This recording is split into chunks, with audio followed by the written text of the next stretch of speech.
Saudara sekalian, hari ini, hari Senin, kita hampir sampai ke masa Prapaskah dan tentunya kita sudah mempersiapkan diri untuk itu. Teks Injil hari ini adalah lanjutan dari teks tentang Yesus yang dimuliakan di atas gunung. Dan dalam suratnya, pesannya untuk ke Prapaskah, Sri Paus Fransiskus sangat menekankan peristiwa Yesus dipermuliakan di atas gunung itu sebagai tempat di mana iman kita perlu atau bisa diperkuatkan. Peristiwa itu terjadi sesudah Yesus mempunyai masalah dengan Petrus. Petrus sudah mengakui Yesus sebagai anak Allah, Mesias, tetapi tidak menerima Yesus harus menderita. Dan Yesus sudah berkata kepada Petrus itu, "Inilah setan, engkau menggodai aku."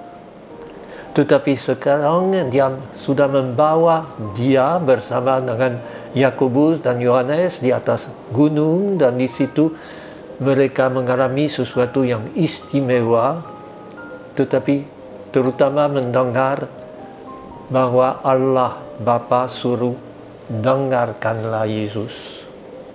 Dan sekarang turun, mereka mengalami murid-murid lain, rasul-rasul lain dalam kesulitan. Ada seorang bapa yang membawa anaknya yang epileptik dan yang minta supaya anaknya disembuhkan, dan mereka tidak mampu, tidak bisa. Lalu Yesus merasa jengkel. "Berapa lama harus aku tinggal di tengah-tengah kamu yang kurang beriman?" Lantas Yesus berkata kepada bapa yang anaknya sakit, "Kalau engkau percaya, anakmu akan sembuh." Dan jawaban bapa itu, jawaban yang seringkali saya ucapkan juga, "Aku percaya, tetapi tambahlah iman kepada aku yang kurang percaya." Itulah ajaran untuk hari ini dan menjelang masa puasa, masa Prapaskah itu.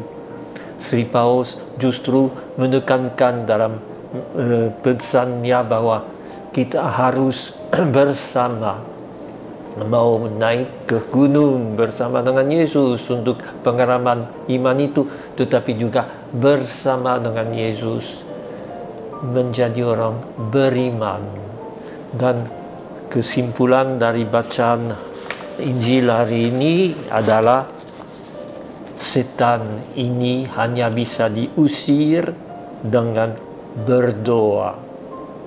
Masa Prapaskah semacam renungan retret besar di mana kita diundang untuk lebih banyak berdoa, lebih banyak menyadari kekurangan dari iman kita, dan dengan demikian mau maju bukan dengan kekuatan sendiri, tetapi karena didorong, dibantu, didampingi oleh Yesus, seperti di atas gunung di mana Petrus, Yakobus dan Yohanes melihat kemuliaannya.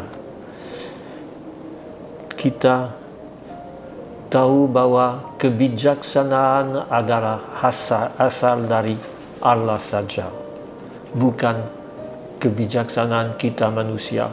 Ini juga bacaan pertama hari ini dari Ben Sirac. Segala kebijaksanaan berasal dari Tuhan, dan kebijaksanaan itu diciptakan sebelum segala-galanya. Kita terima kebijaksanaan, bukan menciptakan dari pikiran kita. Kita membiarkan kita didorong olehnya dalam doa supaya iman kita makin berkembang. Itu yang hal yang perlu kita lakukan, seperti ditekankan oleh si Paus dalam semangat sinodal. Sinodal berarti bersama. Ingatlah, Katolik berarti bersama.